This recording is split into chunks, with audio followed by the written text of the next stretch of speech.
নমস্কার, আমি ধীমান Das.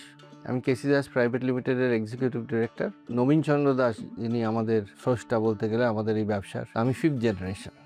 Indian dessert যেটা প্রথম ভ্যাকিউম প্যাকড রূপে পাওয়া গেছে, সেটা 1930 সালে কৃষ্ণচন্দ্র দাস এবং তার কনিষ্ঠ পুত্র স্বর্গীয় শারদা চরণ দাস দুজনে মিলে যৌথভাবে এটা ওনারা শুরু করেন।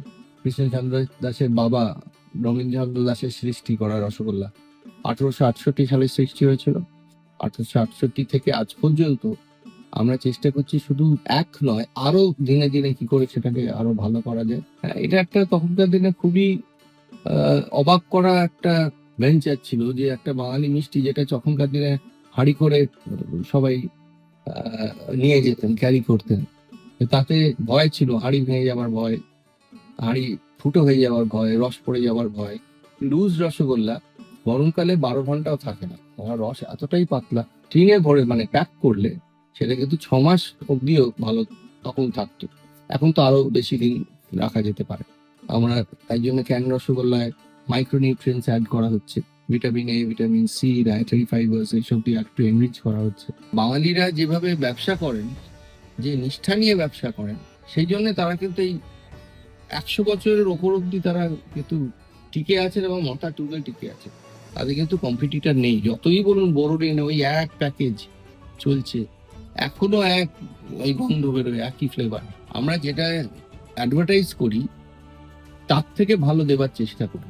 বাংলা কিন্তু একসময় ব্যবসার জন্যই বেশি পরিচিত ছিল, আবার কিন্তু বাংলা নতুন করে জেগে উঠছে, বাঙালি ব্যবসাদাররা আবার জেগে উঠছেন। আমি যারা এই ভাবনাটা ভেবেছেন, এই ব্র্যান্ড চর্চার ভাবনাটা, আমি তাদের অনেক শুভেচ্ছা এবং সাধুবাদ জানাচ্ছি।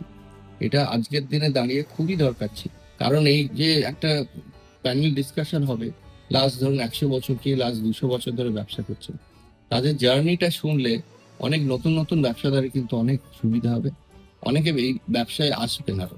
আগামী 5ই জুন 2026 তাজ বেঙ্গলে এই ব্র্যান্ড চর্চার ইভেন্টটা অর্গানাইজড হচ্ছে। আমি তার মধ্যে নিজেকে আমি খুব ধন্য মনে করছি যে আমি তার মধ্যে একজন প্যানেলিস্ট।